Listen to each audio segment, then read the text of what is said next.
చరణ్ చేతిలో ఈ గాయాలకి కారణం ఏందని చాలా మంది కామెంట్లు పెడతానే ఉన్నారు. ఇంతకీ విషయం ఏంటంటే నిన్న ఒక వీడియో అప్లోడ్ చేశాం. మా అబ్బాయికి ఏ అలవాటు లేదనే వీడియో యాజ్ టీచ్ ఎప్పట్లాగానే మార్నింగ్ 7 గంటలకు అప్లోడ్ చేసాము. తీరా కామెంట్లు చూస్తే శరణ్ చేతికి ఏమైంది, శరణ్ చేతికి ఏమైంది, శరణ్ చేతికి ఏమైంది, యూట్యూబ్ ఇన్స్టాగ్రామ్ రెండిట్లో ప్రజలు అంతా షార్ప్గా ఉన్నారంటే చేతిలో ఉండే గాయాల్లో కూడా కామెంట్ చేస్తున్నారు. ఇంకొంతమంది అయితే ఇంకా డీప్గా ఆలోచించి ఇది లవ్ ఫెయిల్యూర్ గాయాలే అని డిక్లరేషన్ కూడా ఇచ్చేసారు. సరే, ఇప్పుడు నిజమైతే తెలుసుకుందాం. ఏం బా లవ్ ఫెయిల్యూరా? ఎవరైనా లవ్ చేస్తేనే కదా ఫెయిల్యూర్ అయ్యేదానికి.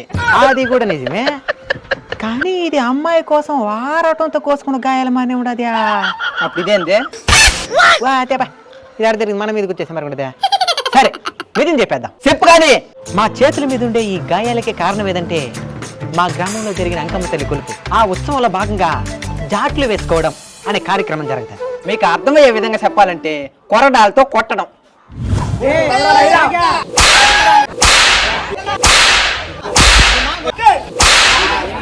అందువల్లే మా చేతికి గాయాలు. ఈ కాలంలో కూడా ఇలాంటి కట్టుబాట్లు పాటిస్తున్నారా? ఇంకా ఏ కాలంలో ఉన్నారు అని మాత్రం కామెంట్ చేయొద్దండి. ఆ కాలంలో మన పూర్వీకులు అలా ఉన్నారు కాబట్టే ఈ కాలంలో ప్రస్తుతం మనం ఇలా ఉండగలుగుతున్నాం.